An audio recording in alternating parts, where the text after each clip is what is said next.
I'm Laura Ingraham. This is the Ingraham Angle from Washington tonight. Don't take the bait. That's the focus of tonight's angle. Oh, the left is so upset that there weren't riots in Manhattan when Trump came to get booked by Alvin Bragg's persecution squad.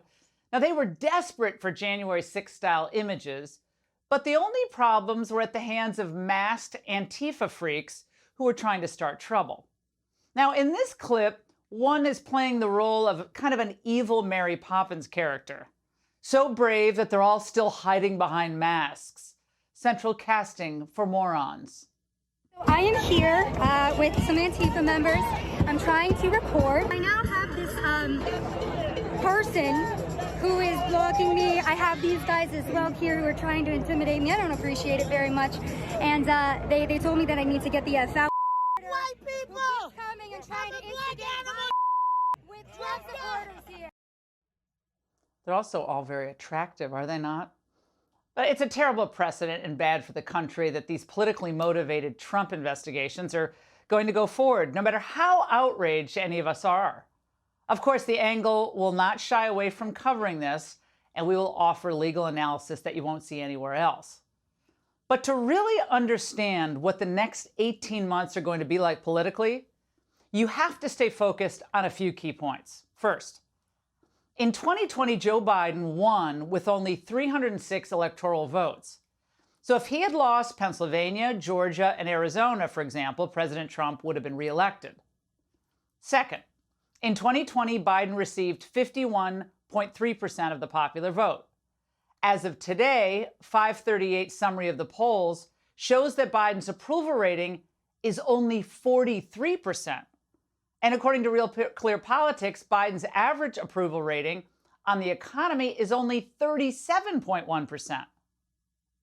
Third, there is no reason to believe that the economic situation for any of us is going to improve significantly between now and the election. If anything, things are going to get worse.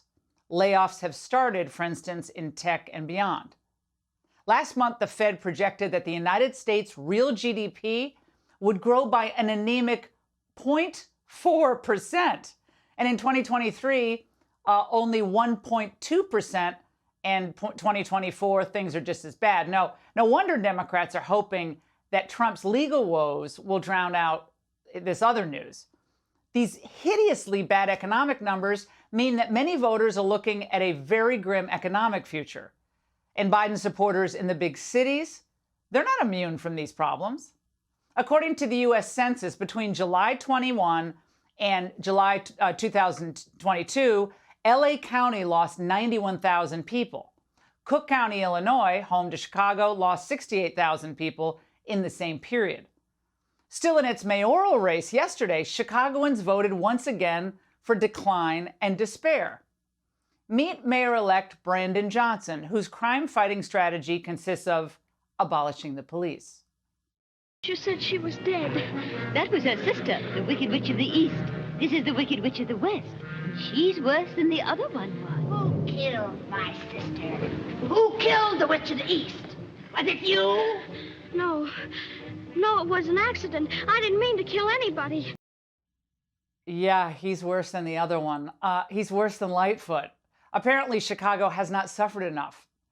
Or they took those Let's Go Brandon chants literally. In any case, how could the Dems have won with their track record? People are not feeling any safer. Communities have not transformed by putting more money into police. I'm absolutely confident that we will be the generation that will respond, react to the global movement that is calling for redirecting money away from policing and militarized police forces. Well, I guess voters in these big cities aren't moved on the issue of crime. There's no other explanation. For example, in Chicago, 21 people were shot and 4 died over the weekend. Or consider what happened in San Francisco last night, where a 43-year-old tech CEO was stabbed to death in an upscale neighborhood. Or in D.C. just 2 days ago, when a 31-year-old woman was murdered by someone who was released by a Biden-appointed judge after multiple criminal arrests. Nothing right now is going right for Biden. China has become the most powerful country in the world, while we're stuck in what appears to be an endless conflict in Ukraine. Crime is up. Americans are losing their patriotism and their faith. The military can't even find enough volunteers to fill its ranks. By every possible measure, we're headed toward economic and geopolitical crises, the likes of which we haven't seen since the 1970s. And the Democrats are stuck with Biden. He's literally the most popular candidate they have.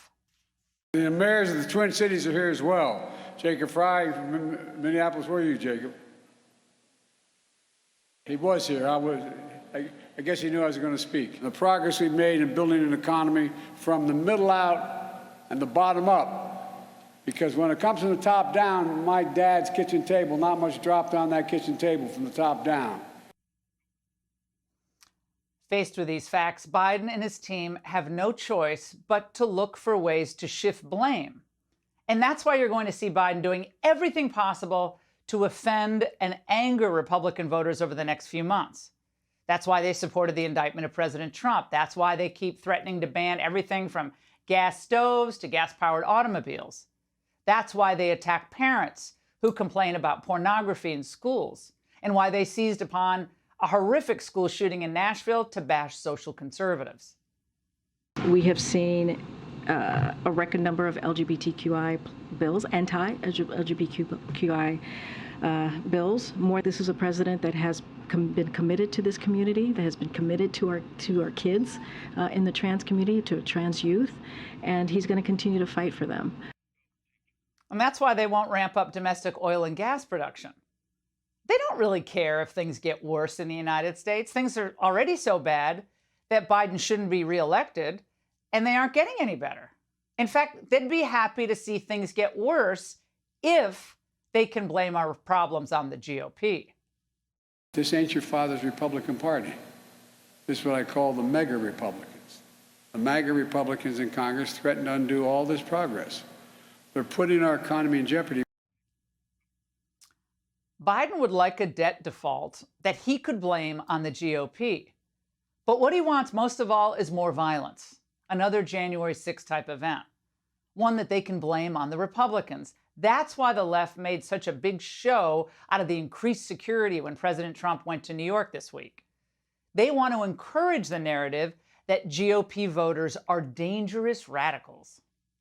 How do you predict somebody who probably may not have all their sanity to begin with, suddenly deciding that they've had enough, deciding that they need to lash out at the government? I think we are going to see incidents of violence because I see nothing from the Republican Party leadership doing anything to tamp down this sort of aggrievement with local, state, and national law enforcement.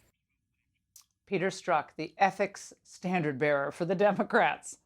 Look, they want to terrify suburban voters in places like Connecticut and New Jersey so that those voters will feel like they have no choice but to stick with old Joe. And yes, old decline. Now, all of this is based on a lie. Now, we know it's a lie. Real danger comes from out-of-touch elites who think that there should be one set of rules for us and a very different and much more favorable set of rules for them.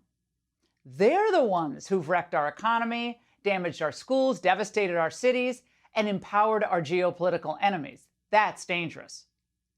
But none of that matters to Biden and his supporters in the press.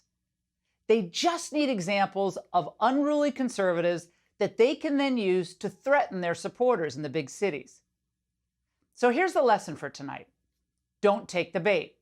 We need 270 electoral votes to change this country.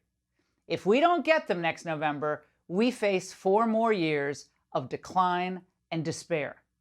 We cannot get to 270 by simply carrying the same states that President Trump won in 2020. We need to convince millions of Americans who voted for Biden in 2020 to join our side. We can't do that with threats. We can't do it with anger. We certainly can't do it with civil unrest. When you're complaining, you're not winning. And we want to win in 2024.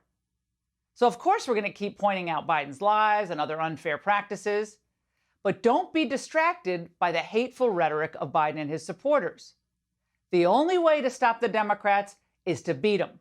And the only way to beat them is to stay laser focused on the economy, on rebuilding our place in the world, and on replacing Biden's failed policies with the same type of policies that had this economy roaring in 2019. And that's The Angle. Hey, Sean Hannity here. Hey, click here to subscribe to Fox News YouTube page and catch our hottest interviews and most compelling analysis. You will not get it anywhere else.